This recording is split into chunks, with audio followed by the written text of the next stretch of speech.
Gugando, com André Vasco. Se apresenta, vai. Oi, tudo bem? Eu sou Felipe Solari. Quando você vai num hotel, você coloca o quê? Eu coloco radialista. Mas radialista, durante muito tempo, não representava exatamente o que eu fazia. Eu trabalhava com TV e você faz a faculdade de rádio e TV. Mas o nome, ele só inclui o rádio. Você não é um radialista e televisista. Não, você é um radialista só. Como começou tudo? Felipe Solari, filho do grande Jorge Solari. Jorgito. Quem não conhece Jorge Solari, ele é um grande fotógrafo, diretor. Qual que é a memória que você tem, assim, a primeira memória? A memória é que uma coisa que é muito importante, meu pai sempre me educou em como agir dentro dos estúdios. Porque como eu era o filho do diretor, e eu era um moleque ali, eu podia dar uma de abusado, entendeu?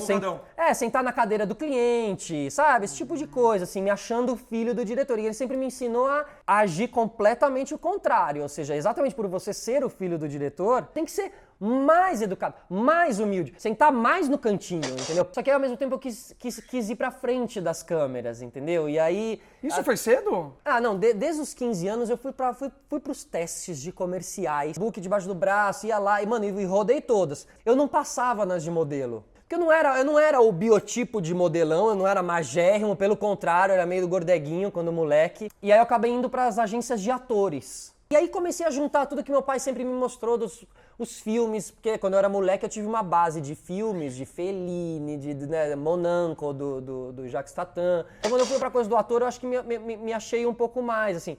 Coloca aqui quer ver? Deixa eu mostrar o Monaco aqui. Esse é um filme meu que marcou muito a gente. Monaco é meu tio em francês, né? Monaco.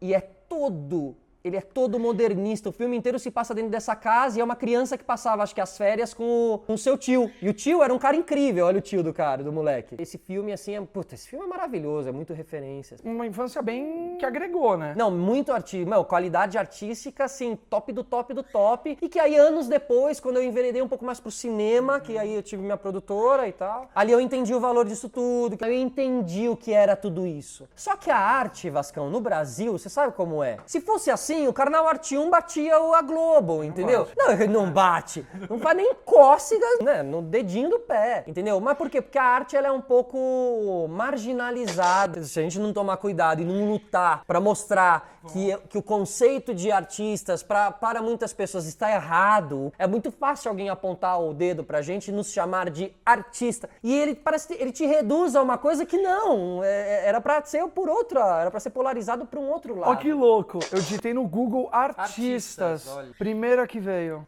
Não a primeira, não só a primeira, mas a primeira, a segunda, a terceira, uma coisa meio mulheres lindas. Exatamente, mulheres lindas, corpo perfeito, bem-sucedidas e que atingem uma grande massa. E no meio disso tudo, a lista de artistas que devem ser boicotados. Que sinistro. Essa geração que tá vindo, eles confundem ser famoso com ser reconhecido. Famoso, que nem eu falo, o Champinha é famoso. Ser reconhecido, poucos são reconhecidos pelo trabalho que fazem. Quiz do Gugando. Primeira pergunta, Ricardo Darín iniciou sua carreira cedo, aos 16 anos, na televisão argentina com o programa A, Alta Comédia Estación Retiro, B, Eu Soy Tu Hermano, C, Darín y Cia, ou D, E Su Mama Também? Eu sou teu irmão. Era alta comédia, droga. Eu quase fui pro alta comédia. Pô, também. Eu Sou Tu Hermano. Porque o Darín, pra quem não sabe, deixa eu falar uma coisa, não sei nem se você sabe disso. Ele era ator do time B durante anos. É mesmo? Ele trabalhava na terceira emissora do negócio e fazia as novelas breguíssimas Vale da do breguíssimas, tá? Como ele era mais novo, ele também tinha uma cara mais... um dente, ele tinha uma cara mais de humor. E depois ele foi envelhecendo e aquela cara de humor foi se tornando uma outra coisa e ele também foi virando uma outra pessoa. Então, assim, a gente fala, né? Nunca subestime ninguém, assim, a vida é muito louca, sabe? O que é hoje pode não ser amanhã, e você nunca sabe quem. Então, assim, acho que é por isso que é muito legal, assim, você sempre tem uma conexão legal com todo mundo. 0 a 1. Você se sente um cara bem resolvido artisticamente? Hoje em dia, sim, mas foi um processo trabalhoso, cruel. Passou por depressão? Super passei por depressão, por momentos de baixo astral, de portas fechadas. Mas a culpa nunca foi de quem me fez isso. A culpa era minha, de como eu reagia a tudo isso, entendeu? Aí fui pra faculdade e comecei a entender que realmente eu precisava entrar nesse meio. O métier. Na frente, atrás das câmeras, mas eu precisava estar ali. Rádio e TV, faculdade de rádio e TV. Publicidade ou rádio e TV? Rádio e TV. Eu tinha o objetivo sempre de ser apresentador. Tá. Muito por causa do Mion. Durante a faculdade rolou minha primeira oportunidade de trampo, que foi com ele, que foi com o Marcos Mion, que eu fui lá... Coincidência, cara. E eu entrei ali, a gente nos conhecia, Foi no obviamente. Descontrole da Band. Descontrole, que é a história clássica do Al Pacino. Olha, A gente reveu esse momento quando ele veio aqui. Velho, vamos ver, cara. Ele fez chover pão. Assistam o Gugando com o Mion. A gente viu o vídeo junto. E como você tinha o vídeo? Tá no YouTube? No YouTube. Então esse aqui era o programa, era o Mion nessa época aqui, ó, de bandaninha e tal. Aí, cara, eu fui operar TP. Operar TP lá no... O Mion me escolheu por causa da minha redação do Al Pacino. Como que foi essa Eu redação? fui pra Band, eu fui chamado pra Band. Eu fui passando ali as etapas do RH e no final, a última coisa que ficou entre 5 pessoas, você tinha que escrever uma redação sobre o seu ídolo. E aí, reza a lenda que o Mion, quando recebeu essas 5 redações, a Rose, que era a produtora executiva, ela entregou pro Mion e falou assim, ó, escolhe aí uma das 5 redações que é o próximo estagiário aqui da produção. E aí ele disse que ele nem leu as redações, ele olhou, era tipo assim, ídolo meu pai, tipo ídolo algum Jesus ícone Cristo. religioso. E aí um cara lá falava Al Pacino, eu falei, não, é esse moleque aqui, o ídolo do cara é o Al Pacino, eu quero esse louco aqui. Nem leu. E aí eu cheguei lá chamando o Al Pacino na produção, eu lembro. E aí, Bom apelido. E é uma coisa muito louca, porque assim, Uau. por que o Al Pacino era o meu ídolo? Por quê? Porque eu queria ser ator. Caralho, que louco. Então você já tem que agradecer ao partido. Totalmente, sempre. Você falou que você foi operar TP. E aí eu fui operar TP. O que é o TP? O TP é isso aqui, ó. Não, e o nosso não era tão tecnológico, o meu era de roteiro, né? Não era de computador, né? Nossa, Eu era de esteira. Aí eu fui fazer a faculdade de verdade. Ser estagiário desse programa, e eu era mais estagiário de um programa do Otávio Mesquita e da Sabrina Parlatore, que tinha um programa de de clipe. videoclipes. Eu assisti esse programa. Então eu ficava ali rodando o TP pra eles e tal, Mas aí o programa acabou. Tum, tum, tum. Acabou. Porque o Mion quebrava os carros. Era uma loucura. Aí, como você sabe o que acontece com televisão, quando acaba um programa, a produção é muito triste. Porque vai uma galera pra rua. Vai uma galera pra rua, às vezes o apresentador fica empregado, às vezes fica Natal da geladeira, mas continua ganhando o seu salário e a produça. E quando não vai pra rua, é distribuída no canal. Então o Mion foi embora, mano, fiquei sozinho, fui mandado lá pra produção que era num outro prédio, num último andar de um outro prédio e tal. Eu fui fazer Márcia Goldschmidt. No momento de auge da Márcia, que o programa dela bombava, era um programa de casos de família, enfim, era meio isolada a produção, porque era um programa bem secreto também, com uma produção bem blindada, porque casos de... Não podia vazar. A familiar vinha, era treta o negócio. Cara, eu fui colocado, quando eu cheguei, aliás, o Felipe chegou, vamos colocar ele aonde? Eu fui colocado nos telefones pra fazer a primeira triagem pra produção. Então, mano, eu atendia a desgraça do começo até o fim, e eu tinha que detectar qual desgraça era mentira, porque tinha muita gente que tava desesperada e Queria aparecer.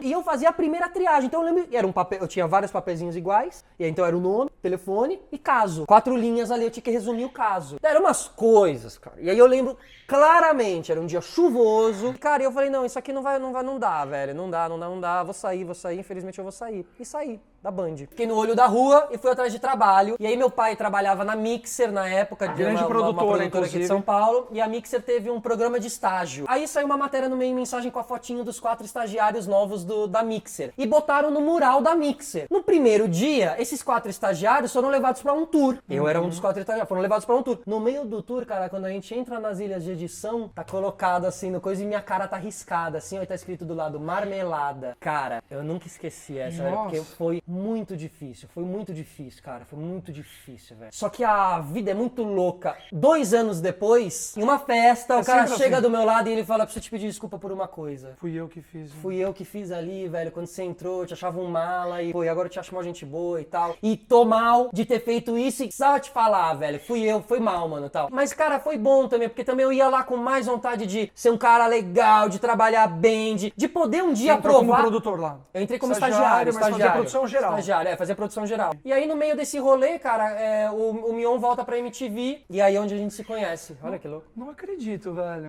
Olha aí. Aí a gente foi lá, e aí a gente vai fazer esse programa, vai desenvolver um programa novo do Mion. Aí a gente foi fazer... Ah, que foto ótima. O Denadas.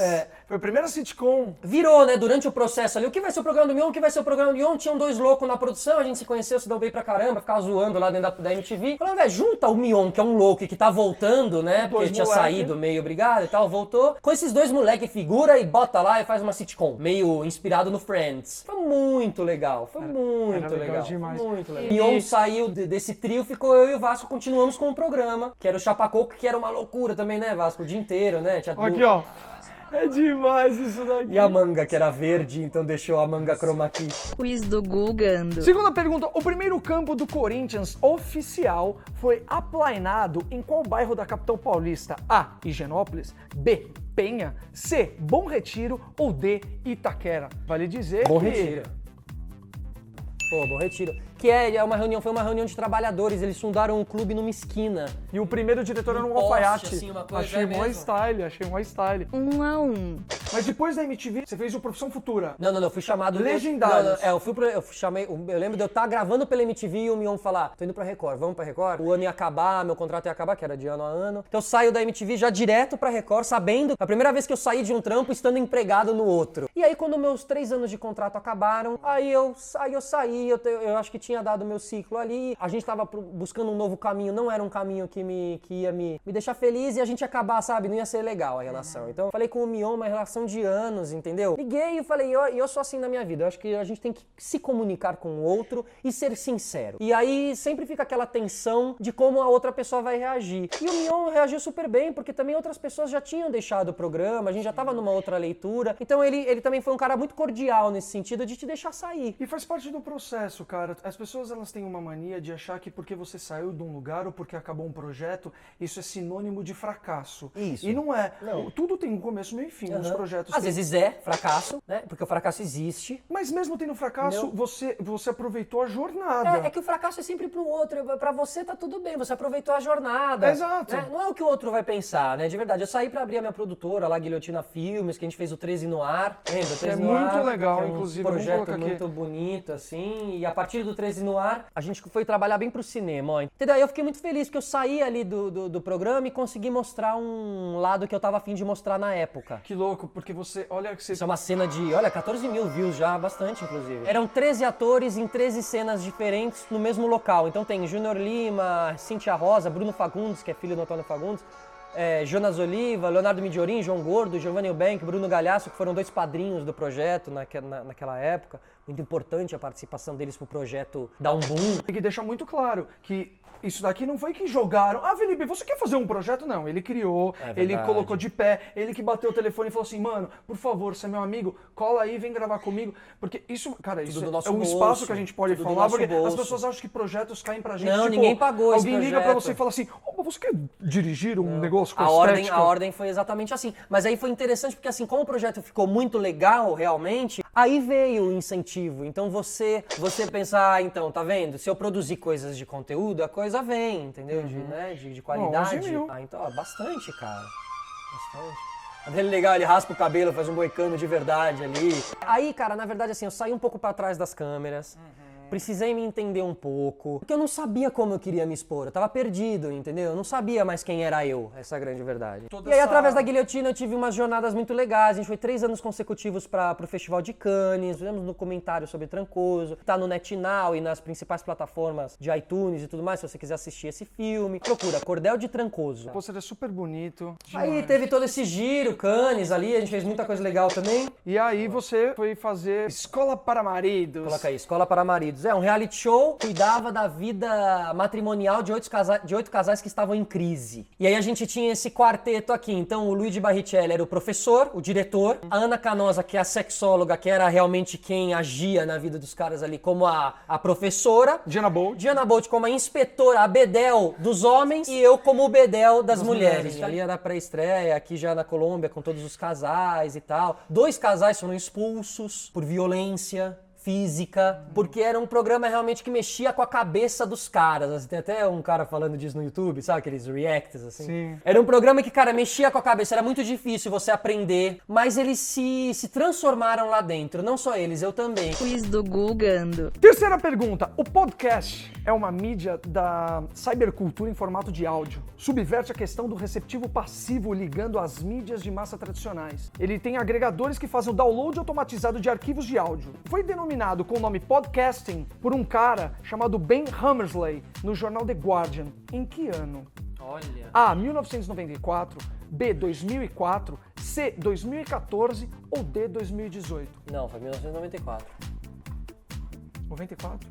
O primeiro é 94 ou 98? 94, B. 2004, C, 2014. Eu sou muito brother. É, 2004. Ah, Felipe mandou benzaço. É que eu já tinha a impressão que também tinha uma ali impressão. no começo dos 2000 já tinha o podcast. Ainda uma coisa, as pessoas não. Eu me sinto aqui um propagador da mensagem do podcast, para as pessoas entenderem, para as pessoas pesquisarem, porque tem muitos legais, tem muitos educativos, Mamilos, a Wanda, o Milkshake Wanda, Meia Hora Sozinho, o Coletivo de Najas, que eu inclusive participei outro dia. Tem muitos legais, o Alexandre Níquel também é um podcast muito legal. Segue o Felipe, ó, Felipe Solari nas redes, no Twitter ele é bem ativo, no Instagram ele tá mais ativo agora. Aí lá você vai entender que... E ele fala muito, ele coloca umas referências, ele dá umas dicas de podcast. Tô querendo que as pessoas entendam o que é o podcast, mas o podcast é uma coisa que... Você sabe que tem funkeiros que fazem podcast no Rio de Janeiro.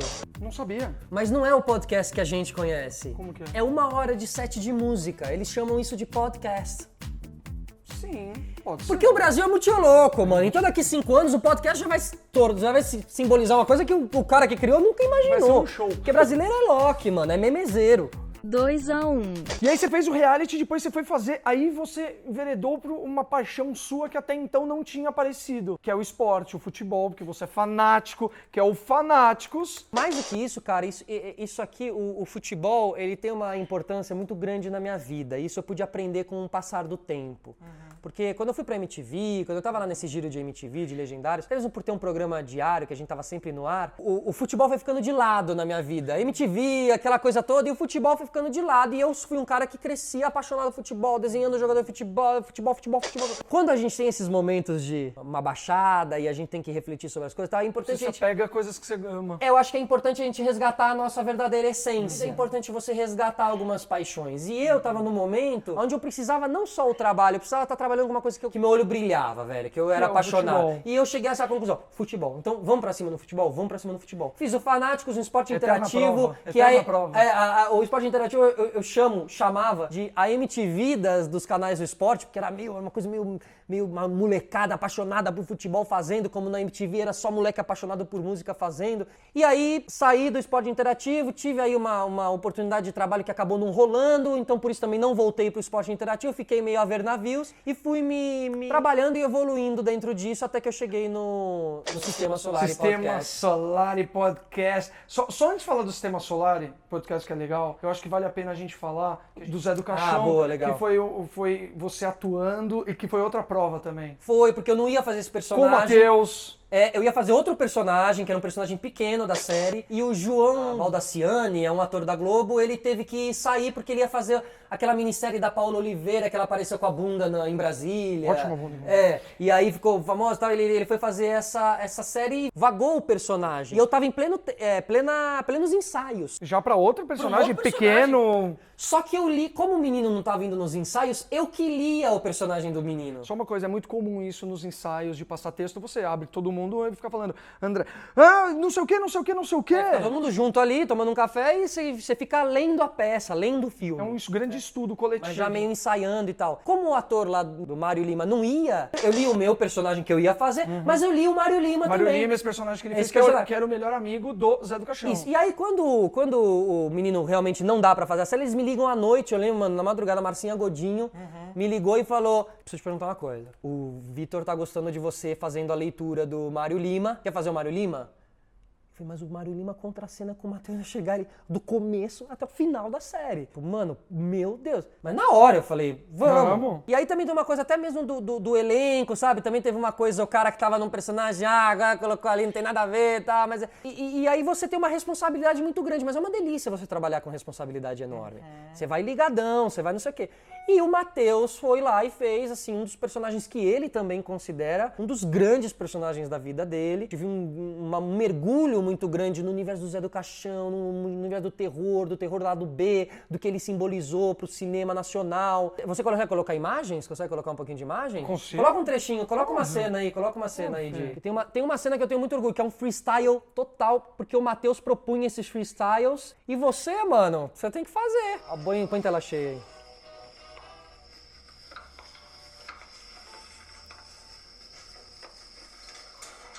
E eu tava todo caracterizado, né, de anos 60, né? Tá sabendo já, né? O Chicão falou. É muito azar, né? Alguém lá em cima não deve gostar da gente, só pode ser. Só pode ser.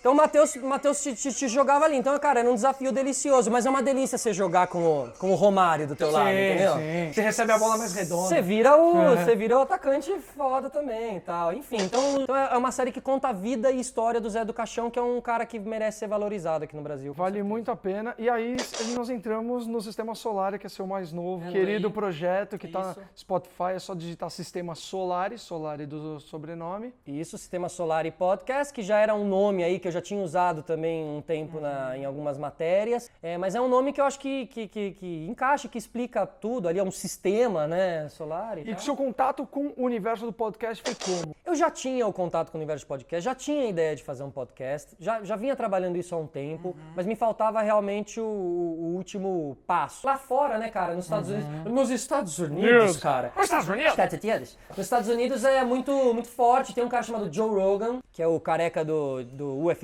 Ele é o maior podcaster do mundo, a gente pode dizer assim. É mesmo? Todo mundo que tem um podcast tem que ouvir Joe Rogan. Não existe um cara que tem um podcast e não ouve Joe Rogan, ele não é um podcast. Teve um bem legal que eu posso indicar um? Pode, claro. Todos são legais, mas o do Milton Neves tá incrível. Mas pra mim, o que você tem que ouvir, o mais educativo, é o da Ana Canosa, Sexo em Tempos de Redes Sociais. Ana Canosa. Que foi a sexóloga que fez o Escola pra Maridos junto comigo, uma grande amiga, e o programa dela é aquele podcast pra você ouvir escondidinho. Pode ouvir escondidinho, porque a gente fala abertamente sobre tudo que você possa imaginar. Então é muito esclarecedor. Então tá disponível no YouTube, no canal do Felipe Solari lá, mas você pode digitar aí Sistema Solari que vai aparecer. E é isso. Quiz do Gugando. Quarta e última pergunta. Dieguito Armando Maradona teve sua estreia como jogador profissional em 20 de outubro Ídolo, de 1976. ídolo, Argentino Em Júnior, qual... contra a Boca, fez 3 gols, contra o Gatti, goleiro. Argentino Júnior. 3-1.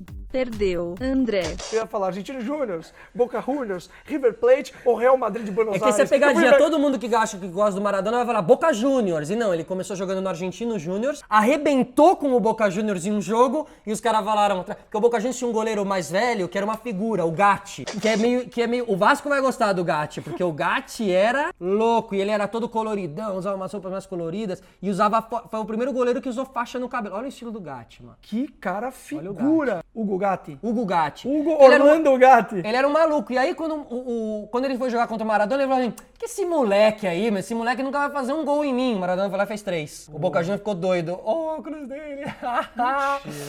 Grande Gatti. El Loco Gatti. El Loco.